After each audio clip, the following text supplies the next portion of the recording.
Okay, thank you very much. Good morning, everyone. Thank you very much for inviting me here. It's very impressive to have this microphone and all that stuff. And also, I'm very happy to. Last time I came here, it was at the Vieille Charité, I guess. So it's very nice to discover your new, fantastic and very fancy building and all this equipment and everything. So intimidating. Nevertheless, I'd like to present a very preliminary paper. So I want to insist on that. I mean, we are still struggling on that paper. And I think I'm even pretty sure it's the first time I do present that paper.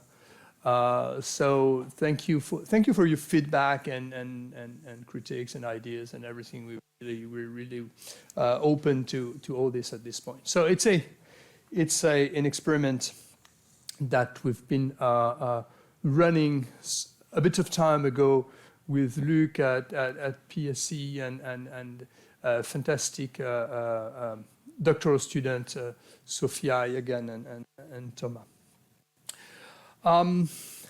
So the general question of this paper is very standard: frictions on the labor market.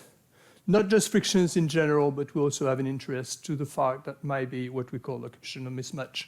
Maybe firms need some skills that are not so well offered by job seekers. And maybe there's mismatch here that you can hope to correct. So these general and occupational frictions are probably a source of inefficiency of the labor market. Very, very standard.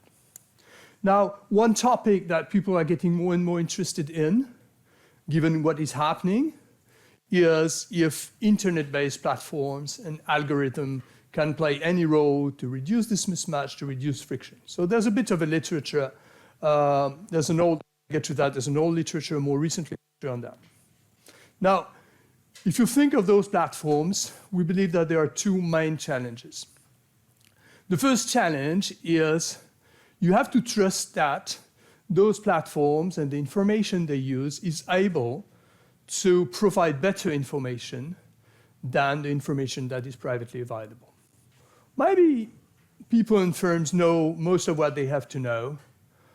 Maybe you don't have the kind of information that is really relevant and that is completely private information to people. So it's not completely clear that the platforms and the algorithm necessarily have an advantage.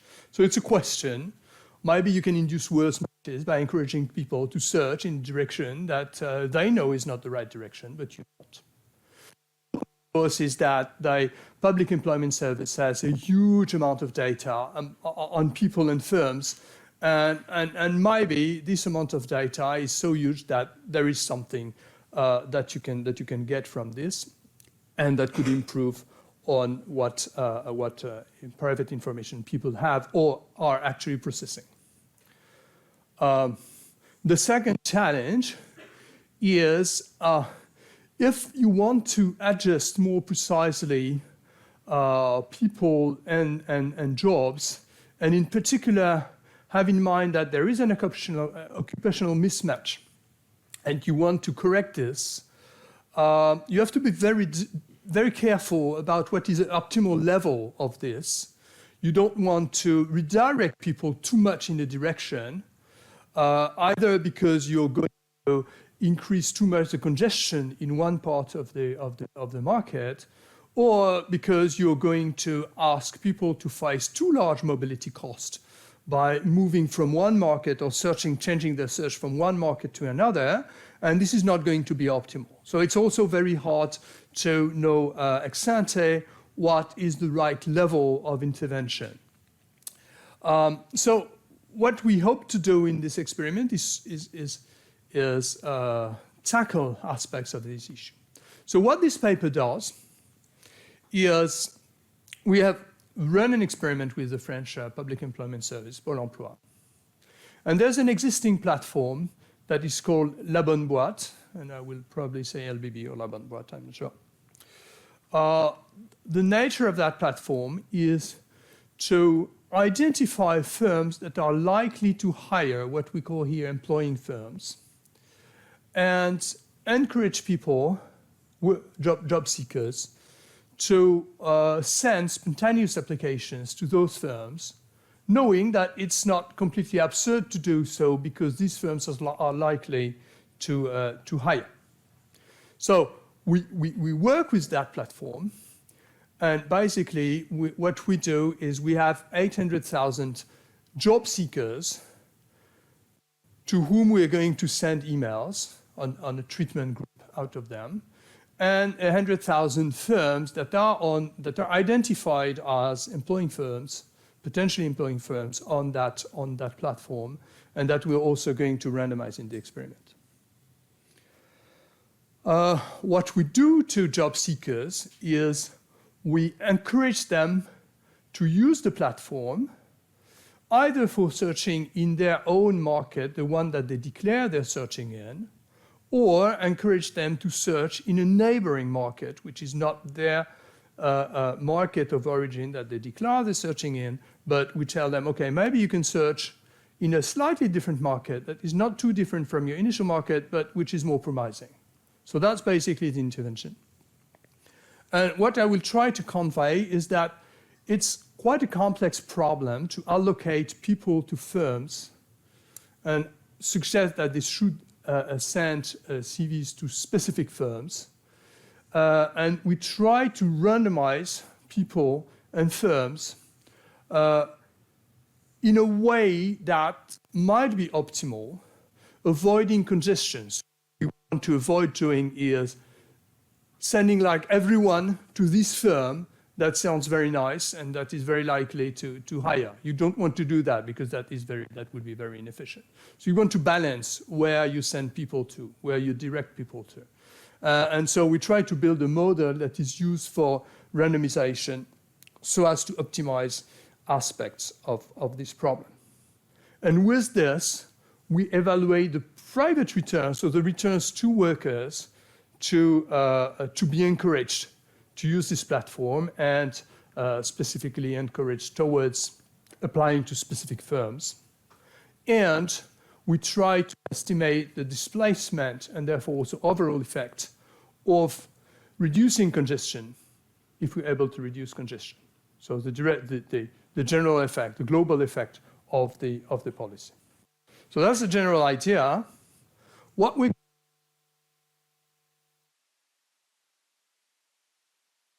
rates for encourage people, or the batch creation. So if you work at the level of the dyad, the worker and the firm, okay, we'll find several things. First, we see that we do have a targeting effect. Well, first of all, maybe something happens. We encourage people to send CVs. They seem to send CV, and in some cases, they are hired. So that thing seems to be working. We do find that we have a targeting effect. So people, when they apply to a given firm, they are more often hired by that very firm. So this indication that indeed they're sending CVs and this works. And there's a more general effect.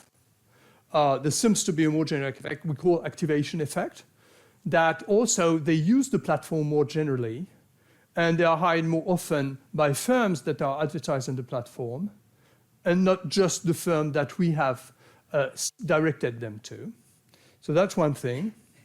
Second, for women, this results in positive effect in terms of probability of employment generally. This is because women, when we encourage them to use this platform to search, they search on this platform on top of what they would already be doing.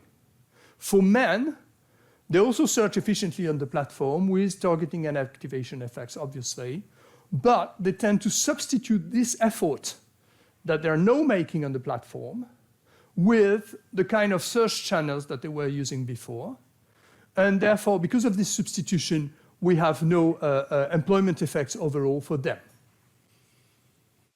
Second, global effects. So global effects, we're most interested in the aspect of the intervention, and I will detail this in a moment, it will become probably more clear, we are mostly interested in the effect of redirecting people to different markets than the ones they are searching in. So typically, I have someone who is searching in a Slack market. I tell him, okay, you're searching for that occupation, but there's a nearby occupation where the market is more tight, and you have more chances to find a job there, probably. So you should do that, okay? When we encourage the people to do this, what we find is that it's quite neutral. So you could think of many things happening, right? Maybe it's a bad idea because they're not going to find a job in this different occupation because they don't have the right skills or they don't want to do it. So maybe they should better search where they are. What we find is that it's neutral. So it's not better nor worse. So we're not really doing any harm to them by redirecting them, okay?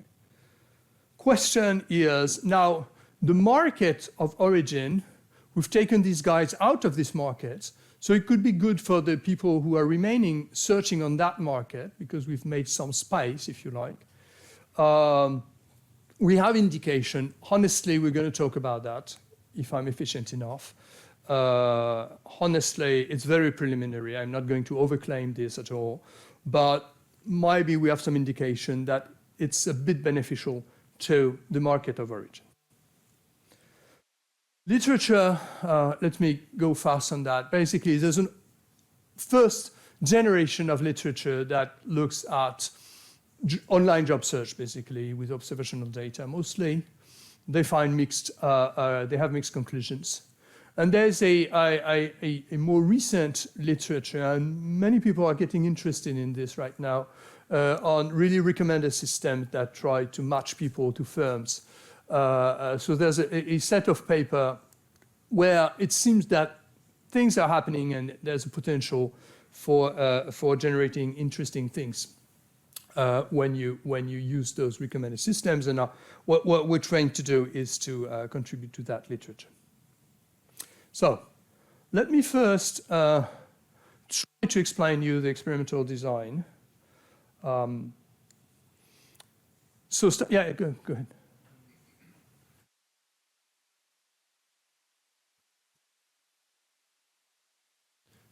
Not quite. No? Yeah, I think so. Yeah? Yeah, okay. Just a quick question. Yeah. When you talk about the benefits or the effects, are you talking about in terms of probability of finding a job or in terms of the quality of the match? Probability of finding a job. Okay. So when you say the global effect is neutral, it means that basically you redirect them to another market and that doesn't do anything to their probability of finding. And this redirection is conditional on their profile or is just a run? No, I'm going to try to explain this. It's conditional on their profile and on the market they're in, etc., etc.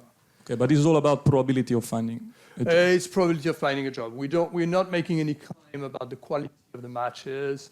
I mean, you could imagine doing things like so wages that right now we don't have would be a way to measure this, but probably length of the employment contract. And we could do this with the data we're using right now wouldn't allow for this literally, but we definitely could do this. Frankly, at this point, this is not something we've looked at very, very carefully. We're struggling with even the simplest question of just finding a job. So, La Bonne Boîte, so it's an online search platform. Let me tell you a bit what it is. So what they're doing, they're looking at they're using admin data to predict firm by firm, in fact, literally establishment by establishment, the hirings, the potential hirings by occupation, right? So they sometimes tell you we're doing machine learning, etc. They are doing OLS to predict future employment with past employment, but it happens to work pretty fine. The past employments are quite predictive of future hirings, so fair enough. So what they're saying is that, okay, these firms are likely to hire, and that platform has been there for some time, And in the small survey that we ran, we found that quite a large number of job seekers do use this platform, go on this platform, whatever they're really doing with it. They're aware of it and they use it. 20%, it's a large share. What it does is it helps you identify firms in your occupation and in your local market that are likely to hire. And then the message is you should send spontaneous job applications to those firms, and maybe something is going to happen. And the general idea is that there's a hidden, what they call in France, a hidden job market, which is different from the market that you see when firms post jobs, advertise jobs. There are also firms that hire without doing this, and this is what they call the hidden job market. In fact, there is a presumption that this job market is very large, and it's an objective for Pôle emploi to try to attain this job market. And one idea, one objective of this thing is to send people to this hidden job market with some probability of success, but probably not zero. So the way it looks, you get on this platform, and here you have métier recherché, so you're going to give your profession, the job, the kind of job you're looking for, boucher, cariste, secrétaire, etc., and the area you're looking at, maybe a postcode or an address or a town or something like this. And here we have entered enseignement supérieur, probably, and Paris. Well, enseignement supérieur, there it is, and Paris. And it lists firms that are likely to recruit, okay, Paris 1, Paris 7, where they are located. Okay, so that's the idea. So the message is, okay, these guys are likely to hire you, you should send your CV to those guys. Okay, I'll get back to aspects of this in a minute. What I need to explain is randomization here. So we have built a two-sided randomization where we encourage workers to apply, and we encourage them by sending emails. I will show you the email in a minute. And we also randomize the firms the workers will be encouraged to apply. So some firms will be in the control group. No one will be encouraged to apply to those firms. Some firms will be in the treatment group in the sense that we will encourage workers to apply to those firms, okay? And we'll match precisely workers with firms, okay, in the sense that we're going to encourage some workers to apply specifically to some firms among the treated firms.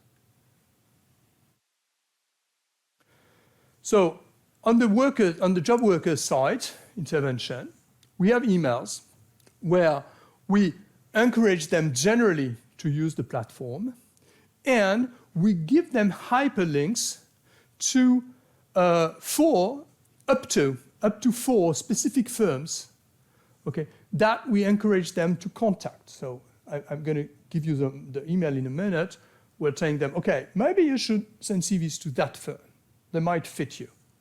Okay, on the firm side, we're doing two things. One is we're putting the treated firms on top of the list in the search engine. So here, you would have Paris 1 and Paris 7 treated firms, and there are maybe other universities, Marseille, that were controlled and you will never see. Okay, that's the idea. In this paper, we're not using this feature, frankly. We have another paper where we try to use this feature of firms, exposed firms and non-exposed firms. What matters most here is that those same treated firms will be recommended to some workers. Okay, it's in that sense that they will be treated. So that's the email we sent. Okay, you're registered in the Public Employment Service. You're looking for a job as a butcher. Okay, you know that many firms take into consideration unsolicited applications. La Bonne Boîte is a platform that does this, okay? The firms on La Bonne Boîte might be interested in your profile. And here is one that might be particularly interested in your profile, okay? And you have the hyperlink here. that they may click. And there's another one here, and up to 4 might be listed like this. Okay? You can send them the application, but you may also search for other firms and LBBs, and then you have the general purpose linked. So that's the message we sent to the treated workers. And when they click on the link, this is what they see. They end up directly on Paris 1 University that we have selected for this very person. And now they have the address, where it is, they have a contact, and you can send a CV, and you can click on this button here, postuler, and if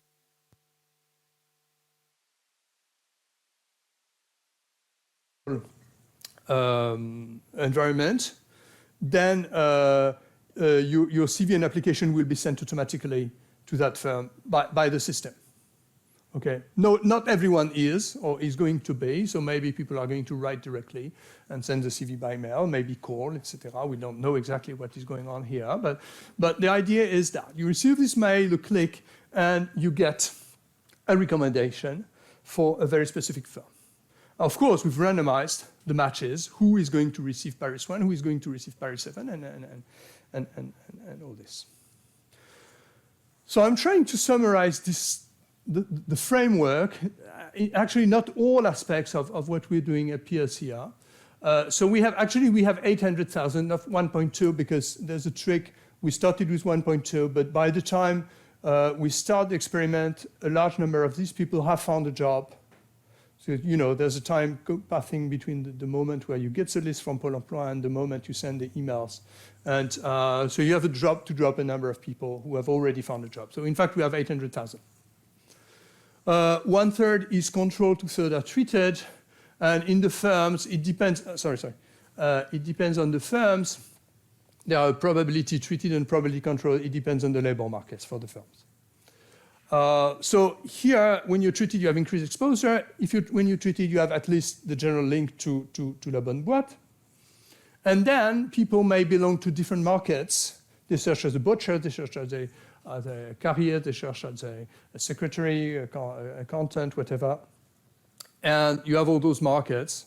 So by market, we mean the intersection of the job you're searching for, which is defined by what is called at Pôle emploi the ROM, Répertoire des occupations et des métiers. I'm not sure what it stands for exactly. There are 500 entries in the ROM, so it's quite detailed. So every person is characterized by the ROM he's searching in. It describes the job he's searching for. So a market is this times a commuting zone, right?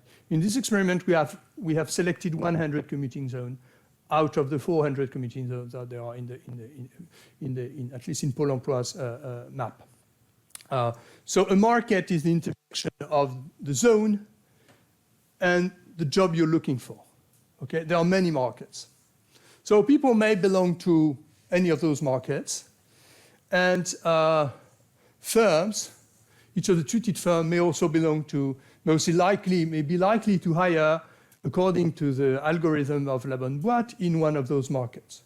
And then we're going to connect these people, tell someone from this market to maybe apply to a firm in this market, or someone from this market to a firm in this market. But in some cases, we're also going to encourage someone who belongs to market 1 to apply to a firm in market 2, if it seems reasonable to do so, etc. So there's a large number of possible combinations in general, and there's obviously a large number of possible matches of job seekers to firms. And so we want to randomize all that, right? What firms to connect to what job seekers. It's a complex problem. You see there are lots of interactions across markets whenever we start encouraging people to look for different markets. Yeah. So when you say different markets, it's always different occupation, or is it also just different commuting zone, like neighboring commuting zone?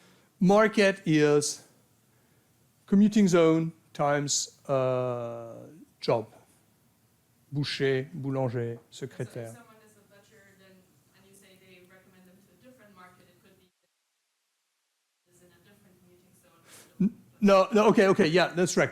Typically, when we encourage people to look for it, we're interested in different occupations, not in geographical mobility. So we will, fair question. We will encourage people to search for charcutier if they are looking for boulanger.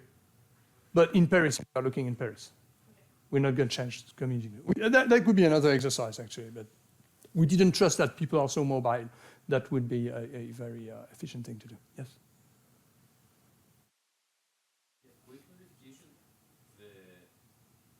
Unsolicited, you mentioned about unsolicited applications in the email. This means the firm is actively hiring. They have an advertisement. No. In general, Okay. not. By chance, they might be actively hiring, but in general, that's not the idea.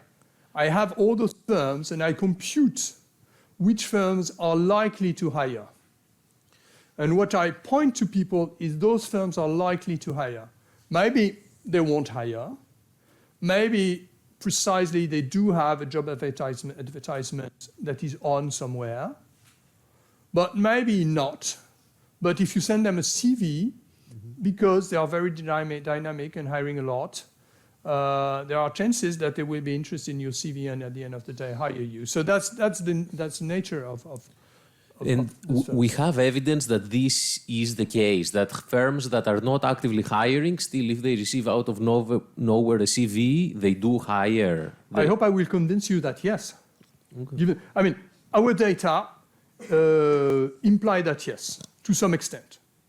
It's not going to be a huge number, obviously, but yes, it seems to be the case, yeah. Which, I agree, which is a surprise. You could expect that it wouldn't work at all. Okay, so we'll see, hopefully we'll see what it does. So we are faced with a randomization problem, which is quite complex, in fact.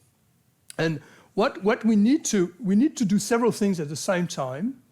So we want to draw pairwise recommendations. We want to draw which worker is going to be connected to which set of firms. And sometimes we want also to connect them sometimes to the same occupation in the same market, sometimes in a different neighboring market. So we want to induce randomness, of course, so that we can evaluate the effect of recommendations. But we want the recommendations to be sensible, and we want to limit congestion frictions. So for instance, if we were to just completely randomly draw who is going to be connected to what firms, that would be very simple, but we'd probably get a lot of crazy recommendations. We'd send people to a firm that does not fit. So we can't just do that. But if we, for instance, say, okay, let's send as many people as possible to a firm that has a high probability to hire, that's sensible from the point of view of people, because yes, I should send them to these kind of firms, but I may create a lot of congestions. If there are a few firms that are likely to hire a lot, and I send to them a very large number of people, then those firms will be overwhelmed with CVs. And there might be other firms for which at the margin it would be more efficient to send them workers, and we would not. So that would not be very nice. And even politically, one fear of Pôle emploi was that we would overwhelm some firms with huge numbers of CVs, and they would be very unhappy with La Bonne Boîte. So we also have to tackle this. So there's a balance to be found in the way we randomize. So what we did is we have a simple, but still not that simple, that I will not detail here because in the interest of time, but we have a model that predicts the probability of hiring someone conditional on firms' predicted hirings and the occupational distance between the firm potential hiring and the individual, right? And we use that model to decide how I should connect each given worker to each given firm so as to maximize the number of aggregate hirings.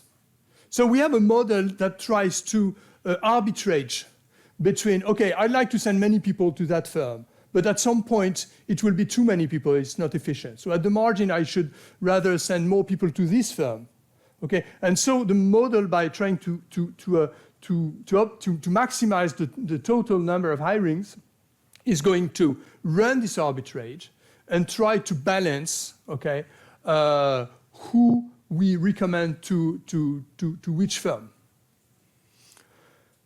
And from this model, we generate probabilities to be recommended to a given firm. So for every person, worker I, and every firm I, out of the 2/3 who will be in the treatment group, so out of the 400,000, and for each firm who will be treated among the LBB, among the 100,000 firms, so for each of those pairs, we generate probability that this market will be recommended. Okay? And we draw Bernoulli trials in this probability for every pair. And when we draw 1 rather than 0, this worker I will be recommended to that firm J.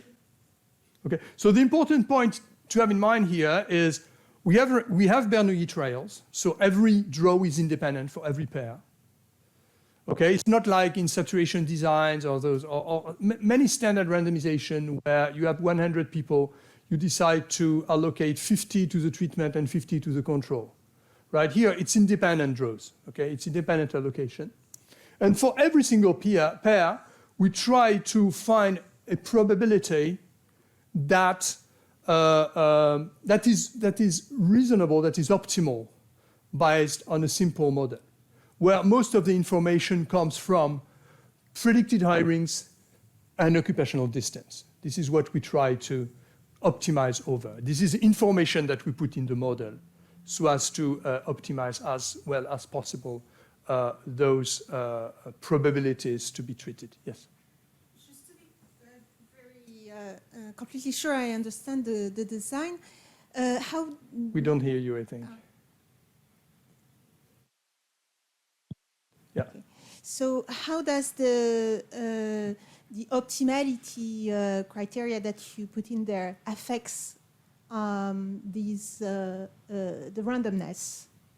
So you said that every PIJ is independent, but you're taking into account there the congestion effect. You are trying to... So the PIJ is basically a function of the firm's predicted hiring and the occupational distance between I and J. Okay? It's a function of that, but it's a function of, implicitly it's a function of all the hirings and all the occupational distance because you optimize the whole thing together. Of everyone, then. Yeah, exactly. Okay. And so it's still the case that you're... Okay, I'll let you go. No, it's a bit abstract. I need to, maybe we should need to write down the full model to show you exactly what is going on, but it would take a lot of time. Okay, but okay, if it doesn't make any sense, I get the point, and next time I try to, maybe I should spend more time on the model itself. Sorry, on the predicted hiring, you take the one from La Bonne Boîte. Exactly. Okay. Yeah. Just one additional question. Sorry. Yes, please. So the result you would obtain then would depend on the structure of the algorithm and the matching process that you're building. And then the question, I guess, is how to interpret the I don't know treatment. what you ask. What you call the result? The set of probabilities. Yes, and then the result about matching that will occur on the job market. Okay, if my model is very bad, No, it's not going to work. Is that- not that, but just that the model will affect, of course, the matching that are created on the market. Okay, So okay, my question is about interpreting the result that you'll get.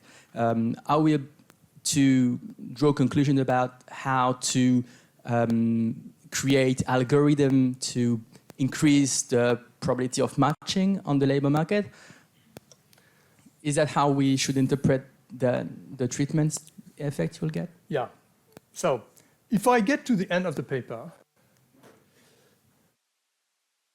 what I'm saying is that, in principle, we're able to identify a parameter that is the derivative of the expected unemployment with respect to the share of treated workers, to the whole structure, actually. So this structure of P's, in a way, right? So what can be identified is the derivative of your objective with respect to pi. So it's local. If we were able to really get down to this, in principle we are, empirically we have power issues and all those sort of things, but in principle, what we're able to say is, given that here,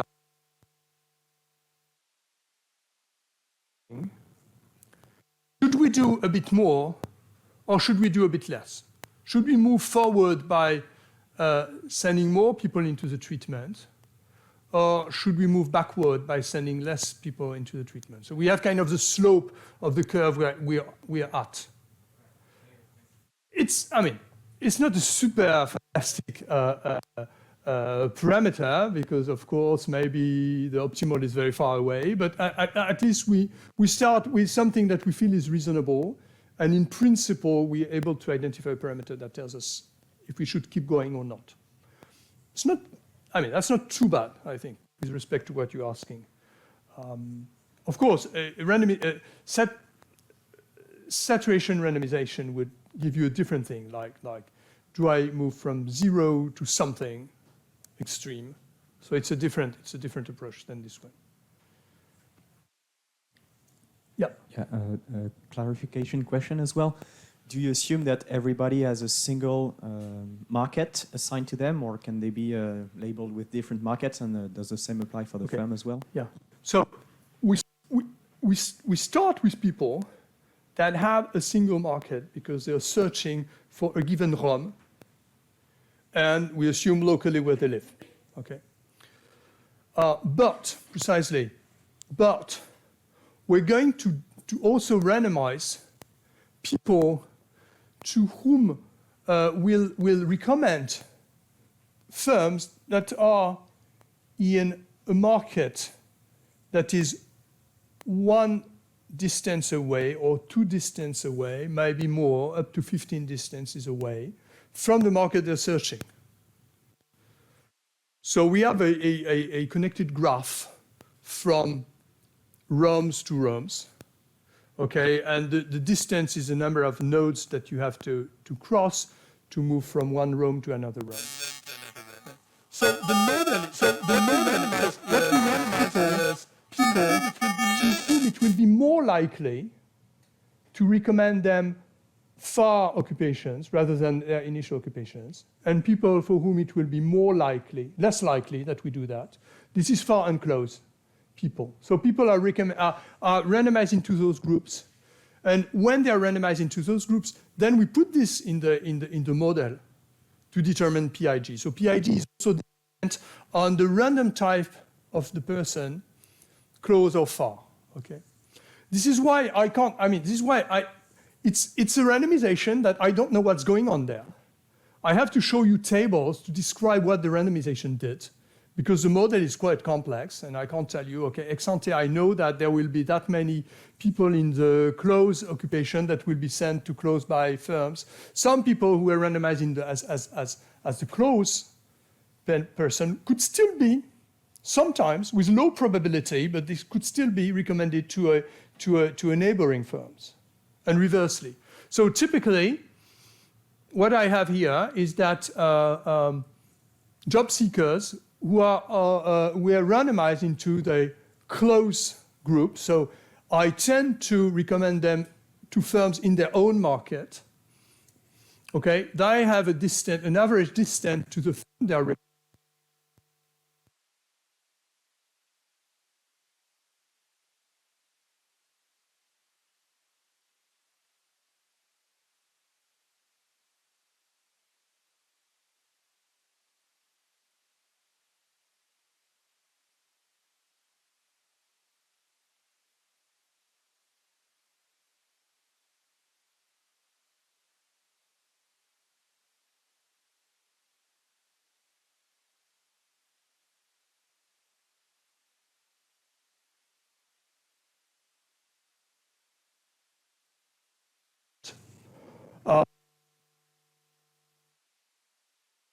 But of course, it's somewhere between 0 and 15. Sometimes I will recommend them to search in their own market because, I don't know, their market is very tight. To recommend them, even though they have in the model a low cost of moving, right, which we randomize, right? It's not information we have on people. We randomize them to have a low cost. We will not send them to this neighboring occupation. Okay.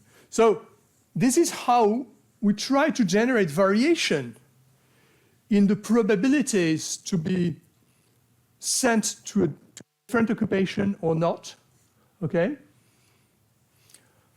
And there's also another aspect, but that I will not use very much in the treatment of the data, is that in fact for some people we recommended many firms, for some people we recommended few firms. Okay, but I don't think I'm using that at all. And the second interesting thing on the other side, on the market side, is what happens in slack and tight markets. What I would hope my algorithm is going to do is in slack market, so let me go through this. So we have 35,000 markets at the end of the day, because there are markets for which there is no one. Okay, in principle, there are many more markets than that, but there are markets in which there is no one. So each market, occupation times zone, is relatively small. It's 22 job seekers. So we are exhaustive on the employment zones that we're working on. Okay, for the 100 employment zones that we're working on, we have all the unemployed and all the bonne boîte firms. So a market is eventually a fairly small market. On average, you have 22 workers in that market, control and treatment altogether. And we have about 10 firms in that market. Okay? So it's important to think of that also, that at the end of the day, because we're making so small units, they are very small markets. Now, there are markets from which we send a lot of people out of that market. These should be the slack markets, right? We should tend to encourage people to look somewhere else when the market is slack. And this is what we have. Okay, the tightness is quite low, 0.17. You have typically 10 job seekers and 2.5 firms in those markets. And there are other markets from which we don't tend to send people out of that market. These are the tight markets. The markets for which I don't tend to, because the market is saturated, are the tight markets. And you see that you have 35 workers. They are larger markets. You have 35 workers and 16 firms, and therefore a tightness level of 0.5. So it so happens that indeed, it seems to work, but there's a kind of continuity right in there, but it seems to work in the sense that we do have slack markets and tight markets, and we encourage many people to get out of the slack markets, and we encourage few people to get out of the tight markets. So this is a representation of what the randomization is doing. A few words on take-up. Because, of course, the problem with these designs, and I've talked about that with a student earlier this morning, typically what you can do quite easily with Pôle emploi when you want to run an experiment is send emails to people. Do something more intrusive is very complicated to get to. But send emails is fine. But sending emails, generally you fear that it's very, very inefficient. People don't read emails, they don't open it, and they don't care. In our case, it's not so bad. So 2/3 open the email. That's a good ratio, I think. And 25%, not 25% of the 64%, 25%, clicked on one of the links that we gave in the email, okay, one of the firms. And this is for exhaustive data, so that's very precise. We know that from the system. We can track where people clicked, etc. Now, we have run a small survey. We could discuss attrition, etc., but that's not the point here. Other magnitudes, it seems that when people click, 28% tell us that they have sent an application. So that's one aspect of the question earlier on whether you trust that people are really sending CVs. They seem to be sending CVs. The take-up in a sense, 25 by 28, is not so bad, like 7% maybe. 7% of people to whom we send the email do send a CV. So that's quite a good take-up in my view. And they also use La Bonne Boîte generally, not necessarily looking at the firm, at the very firm we recommended them, but using La Bonne Boîte. Okay, they increase their usage of La Bonne Boîte quite a lot. So, I mean, there is some level of take-up obviously going on, so you can expect that maybe something is going to happen. This is reassuring. We could have lots of zeros, almost zeros here, and we would be dead. Okay. So first thing I want to look is on what is going on. So simplest parameter that you can look at is job finding. So you have treated, you have controls. You have people we didn't write, we have people we wrote. Whatever we wrote them, we did something to them. Let's see if intention to treat. So let's see if you receive the email, you found a job, wherever, okay? So this is as a function of time since we sent the email. Bottom line is no effect on males, significant effect on females. Okay, so that's just be treated or not. I wanted to say something on that. Yeah, and if we don't provide any lates because typically, I mean, exclusion restriction can be discussed, and especially when you have spillovers, etc. Late is an unclear concept. But if you want to have order of magnitudes, don't forget that this is the effect of sending emails where about 7% of people actually sent a CV, right? So if you want, I mean, so there's maybe a of about times 10 for these effects, but just to have these order of magnitudes in mind. I certainly don't want to overclaim a late interpretation here. Yeah. So that is information you get from Pôle emploi, right? Oh yes, so what I forget in this set of slides is the data slide. So sorry for that. All administrative data from Pôle emploi on job seekers, on firms, on employment. Do you have information on the total number of CVs they send? They might be reporting this kind of things. No, so no. We only the figures I gave you earlier are based on the small survey that we run, that has some attrition. So we're doing a number of things to anyway. So that's some other magnitudes. We could tell you things through the subset of people who go on who use their Pôle emploi personal environment to send the CVs. But of course, it's a selected subset of people, so it's quite hard to manipulate, actually. So yes, that level of detail we don't really observe. Okay. Now, what's interesting is to look a bit more carefully into this. And what we do here, so these are the figures that I just gave you, the effects, treatment effects that I just gave you for males and females here, males here. Overall, after some horizon, I'm not sure what the horizon here is, but it must be 6 months or something like this. In this population, 17% of female and 22% of female have found a job, some job. Okay, we increased this by here 0.02%. Okay, and here let's say 0 for men, right? Small, something happens significant for women, but small effects. What is more interesting is to distinguish into which they have found a job. Whereas it's any firm from the economy, or whereas it's firms that are in the bonne boîte sample. I'm getting to your question in a minute. And among those firms, whether there are firms that were not recommended to that very person.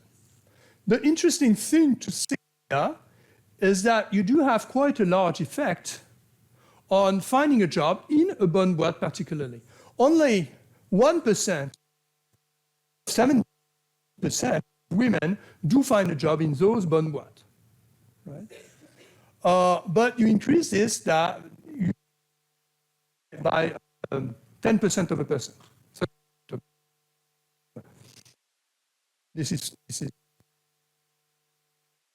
this for men, 24% of that. Okay.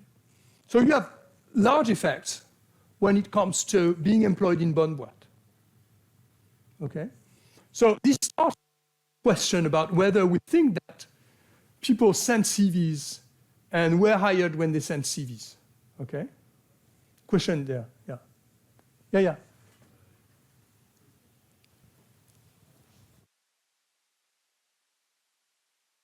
Thanks. So I'm wondering, it looks to me like the pooled effect of both genders is probably non-significant here. So I'm wondering to what extent you pre-specified this analysis. No, we did not. Yeah, the pooled effect is not significant, absolutely. We did not pre-specify this. Looking separately for men and women on the labor market is not something completely arbitrary, though. Yeah, fair enough. There could be multiple testing consequences. Just, do you interpret these results as due to fundamental differences in gender behavior on the labor market, or due to different markets that men and women are in? Honestly, we don't know exactly. So let me get to what are exactly the differences between the two.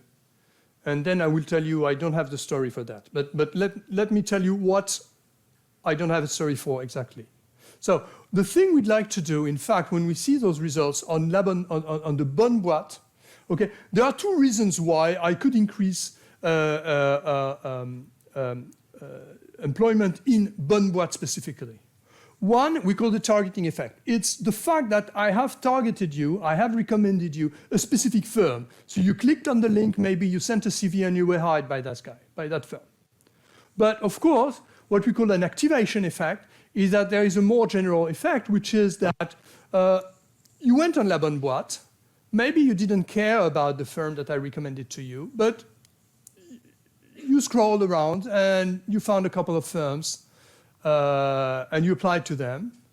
And this also could drive a higher employment effect. Okay? So those two things may happen, and what we try to do here is try to see what is going on. And for this, we use dyad level analysis, which we didn't do really here. We look precisely at employment of that person in that firm.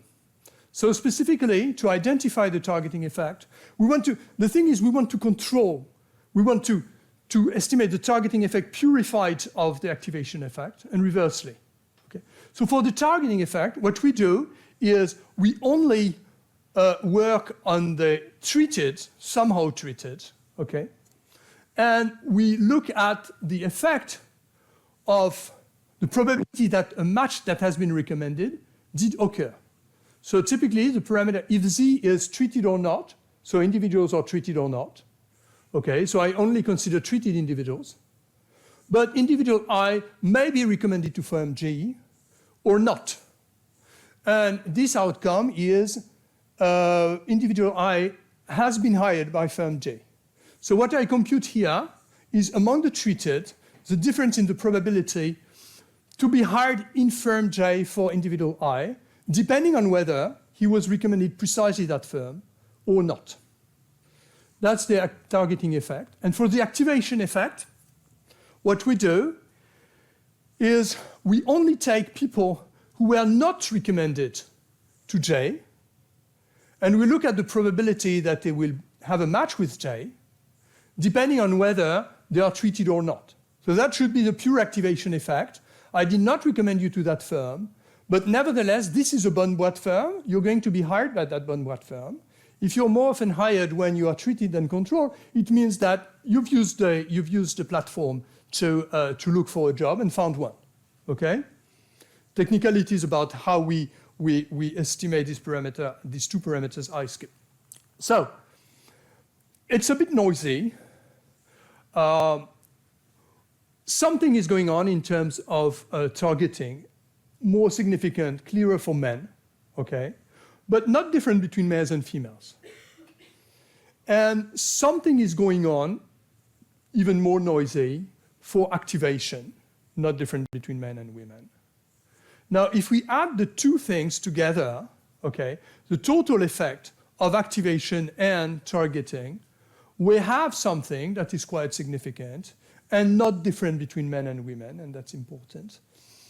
So we don't have a lot of precision to tell you if it's really activation or if it's really targeting. What is sure is that the sum of those two things, the reduced form of this, if you like, is really doing something, right? We can trust that there is probably some of the two. We can't exclude that there's just one or the other. But frankly, we are a bit underpowered to really make those distinctions. But those two things seem to be going on. And they are very similar for men and women. So where does the difference in overall employment come from between men and women? So if I sum up, so first, it seems that job seekers respond to our encouragement. They open the mail, they send CV, they get hired. Maybe in the firm we recommend, maybe more generally in the bonne boîte firm. So that's an interesting finding. That a platform is not useless. It's doing something. Men and women react similarly, in fact, to within the bonne boîte universe. They answer, they send CVs, etc., in a way that is quite similar. And the effect size are substantial. So you increase by 24% employment in a bonne boîte. So there are things going on. Now, what happens is that men, when they search in la bonne boîte as here, and quite efficiently, they stop searching in the other channels. So there's a complete substitution, and this you see from, that table here. Maybe I did not emphasize this sufficiently. You see it there. Non-bonne boîte, so the probability to be hired in a non-bonne boîte from men is decreasing very strongly. I mean, it's decreasing, okay, as much as it's increasing for bonne boîte. For female, there's no such thing. So what happens, in fact, the real difference between men and female in this framework is not how they use bonne boîte, really. It's more that women search using the platform on top on whatever they were doing already, that they keep doing. It seems that we infer this, right? We don't observe it directly, but it seems that men substitute. If they search for on the bonne boîte platform, they will search less for other firms, okay? So that overall we don't have effects for men, but we do have an effect for women. So of course the effect is plus 1.5% increase in their overall chances to get a job. So it's not like a huge effect at all, but it means that things are going on here on this platform. Okay. So I probably have about 15 minutes. Yeah. So let me try to tell you what we're trying to do in terms of the direct and indirect effect. Maybe I will skip. Maybe I should skip most of the congestion framework. Just the thing I want to do is introduce the spillover notations that are quite standard, in fact. So what we're considering here, now more precisely is what happens when I redirect someone outside of his market of origin, right? So we want this part of the paper is concentrated more specifically on that. So a worker may be recommended to a firm, okay, R equals 1. We've seen that notation before. And we have a probability of to be employed in that very firm, Yij, which depends on whether I was recommended to that firm, but also R minus Ij, whether other people were recommended to that same firm. Right? So what we're trying to look at is estimate aspects of this function, right? Trying to learn what it does when someone is recommended to search in a neighboring firm, in a neighboring market, in a firm that belongs to a neighboring market. Sorry, I was not clear.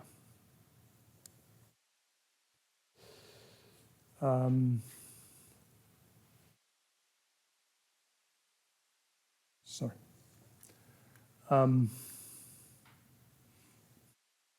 Sorry, let me start again.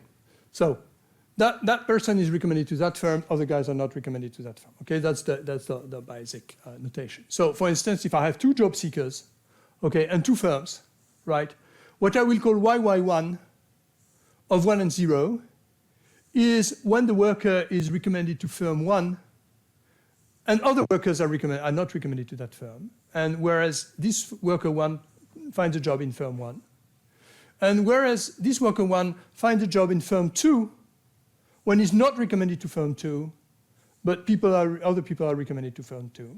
So this is the kind of notations I have in mind, okay? And etc. You can have all the combinations here. So we have just, yeah. Congestion should also be applying to people not having to do anything with their recommendations, right? People that were applying anyway to this firm, and now you bring this extra recommended guy, and he imposes a congestion to the previous applicants. Yeah. This does not enter. Yes, I think so. There's a level of congestion, and our problem is precisely that now we try to switch people from one market to another. So maybe we are helping the guy who was searching in a slack market by sending him to a tight market. But at the same time, we're helping the guys who remain on that slack market by diverting this person to another market. And we're not helping the guys from the tight market who now receive the competition of that guys we're moving around. So in fact, I think I don't have time to give you the simple modeling framework here. The idea, I think the important idea is that there are a number of effects going on here when I try to get a guy to search in a different market. Okay, I have all those effects. And question is, can I identify and estimate those different effects, what I'm doing in those 3 dimensions when I switch a guy from searching in his own market to a different market. Okay, so let me try to get to that and forget about the model. This is just where, just to get back to the answer I gave you earlier. So if pi is the probability or the vector of probabilities to be recommended to searching in a different market, a parameter that is in principle identified is this. So this is where we should know if our level of recommendation to other markets is too much or too little, if we could get there. Okay, again, that's a matter of principle. So let's move to the empirical part. So what we're going to do, we're going to consider only the treated workers. Okay, so only the guys who will be recommended somehow. And now the concept of treatment is being recommended to a neighboring market or to your own market, okay, in terms of the firms that I've highlighted to you. Again, market is commuting zone, time, occupation. So for this, we follow a recent paper in Biometrica on identification of spillover effects that is a bit different from what you may be familiar with when you think of the saturation design, because we do not have a saturation design here at all. So, first parameter of interest is what is called the average direct effect. The average direct effect is quite simple, okay? You have a guy I, right? So W means you are directed to a different market than your market of origin, or not, okay? So what I'm interested in is the direct effect on that guy that I encourage to search in a different market compared to that same guy if I did not encourage him, and what are the chances that he gets a job. All right? So we take, and for each person, we can estimate the average of this, where the average is taken over the full distribution of the W minus I's. All right? So what happens is that all other people in a Bernoulli trial could have been randomized in many different ways. So that's the full vector W minus I. Right? So I take the expectancy of that quantity over all the possible randomizations that I could have made, okay, in all the draws that I could have generated. I only have taken one draws out of them, okay, but there's an expectancy to that thing, right? And what I have is the average of all the individuals in my sample, here the 400,000 individuals. Okay, so it's the average effect of being redirected to a different market.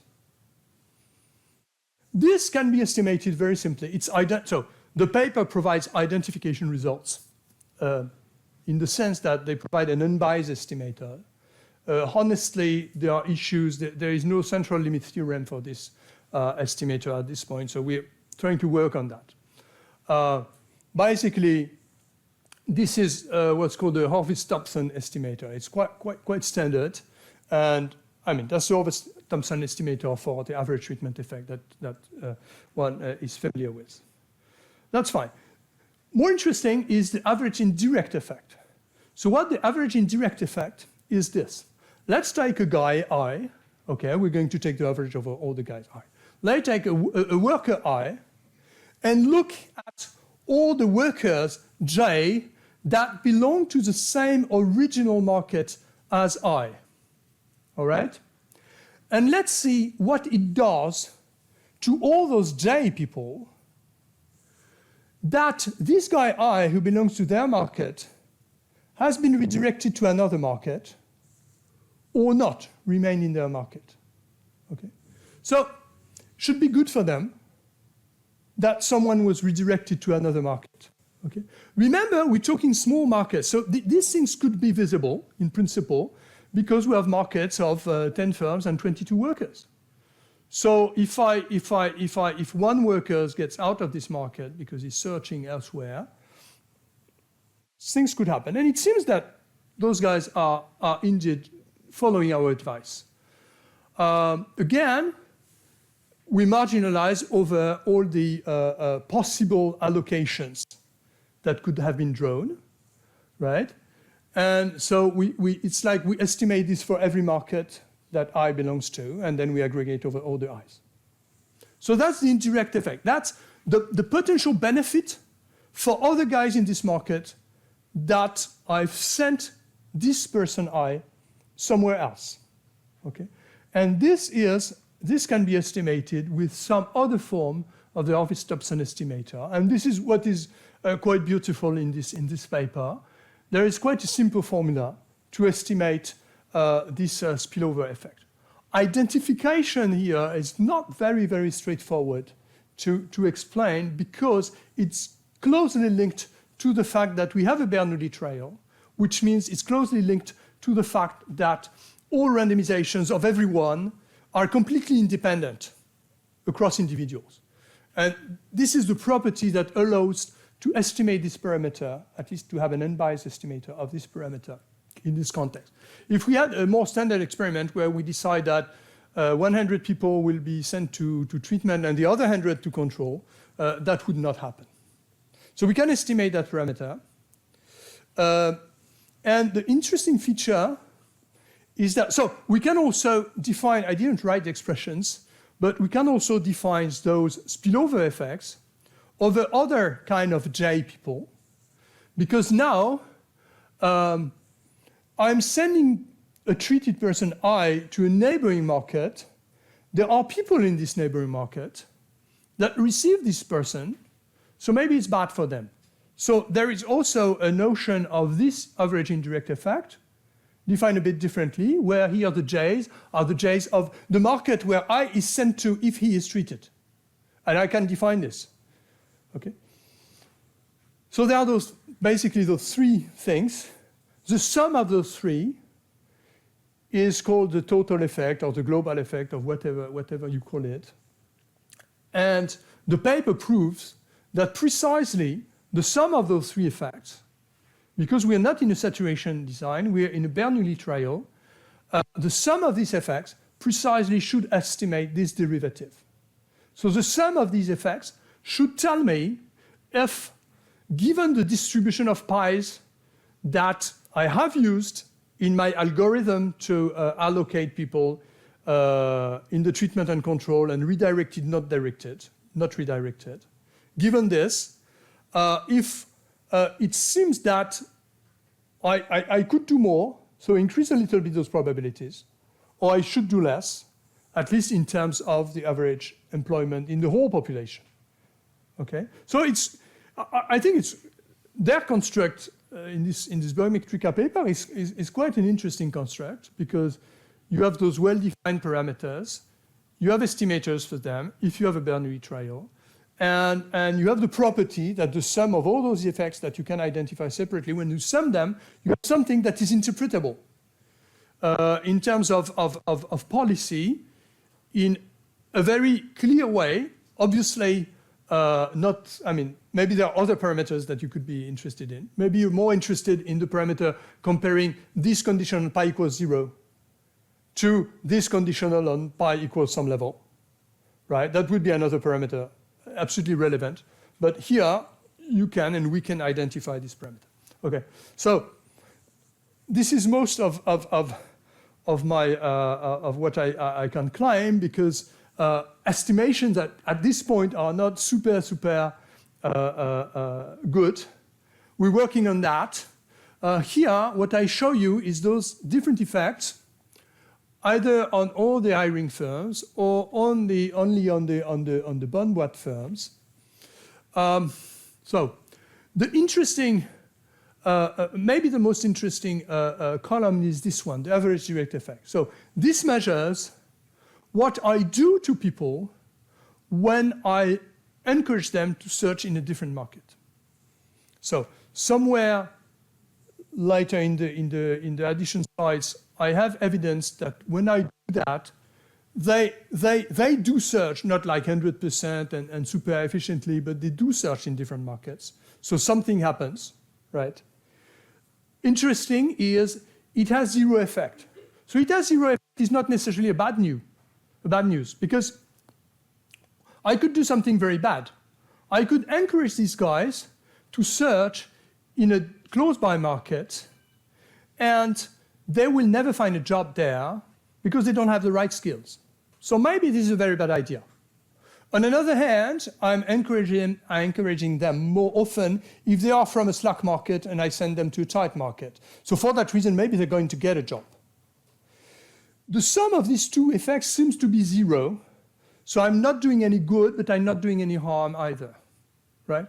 So now, if by doing that, I'm not harming these guys, but I'm improving a little bit the rest of the market, then it's good. So here, we have these results. Let's look at this one. Positive might be a bit significant, might be a bit too large. But maybe there's an indication that when out of 22 people, I send one person out of that market, I'm helping the remaining ones, okay? because I'm increasing their chances to get a job, if anything. Okay. And now this is for, I have really nothing clear, maybe negative, but really not significant, for those guys who are in the tight market I send this guy to. Maybe there's a bit of a negative effect for them. Okay? So that's kind of the story we're trying to set up. I think what is in fact wrong with this table is that we should certainly differentiate tight markets from slack markets. There's no reason to believe that the parameters here are going to be the same when I send someone to a tight market or to a slack market. It happens that randomization implies that some people are redirected to slack markets. Maybe it's not such a good idea, but it allows us to identify something. This is why we let it do.